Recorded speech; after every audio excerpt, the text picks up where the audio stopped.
पण तरी सुद्धा प्रमाणाचा जर विचार केला तर भोगी लोकांना जास्त रोग आहे का शेतात काम करणाऱ्याला जास्त रोग आहे?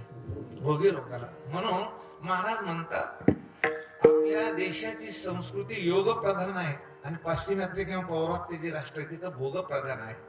म्हणून ध्यानात ठेवायचं की भोग वाढला, आराम वाढला की रोगाचं काय आहे की बेवा. आम्ही ढोरवळीत होतो दादा लहानपणी, त्या पाऊस पडला तर पाणी प्यायला कशाचं पाणी?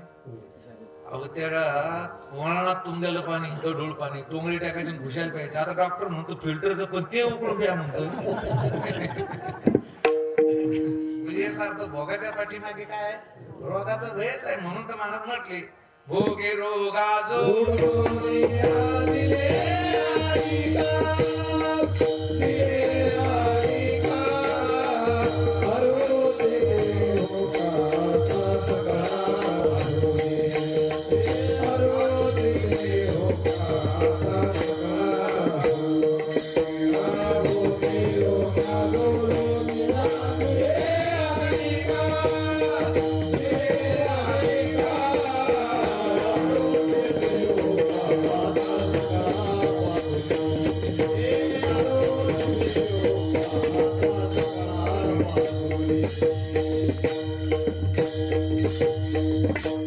देवाला प्रार्थना करतात. भोगे रोगा जोडून या दिले आणि का देवा. भोगाच्या पाठीमागे रोगाचं भय आहे. म्हणून अवृत्ती हो का आता सकाळपासून मला काहीच आवडू देऊ नको, म्हणजे भोगाचे पदार्थ आवडू देऊ नको. चला आपला विषय हा चालला. भोगाच्या पाठीमागे रोगाचं भय. सुखे क्षय भयम.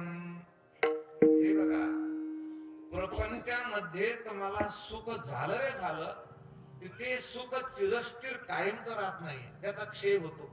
हळूहळू कमीच होत ना. बघा तुम्ही सुख मिळालं की त्याचा क्षय होतो. आता मला वाटतं प्रपंचातलं सगळ्यात मोठं सुख तुम्हाला माहिती ते सुख कोणतं आहे की ज्यावेळेस वधूवर शेवटचं मंगळ म्हटलं जातं त्यांच्यावर अक्षता टाकल्या जातात. वाजंत्री सावचित्त सावधान ऐकणार राजू महाराज.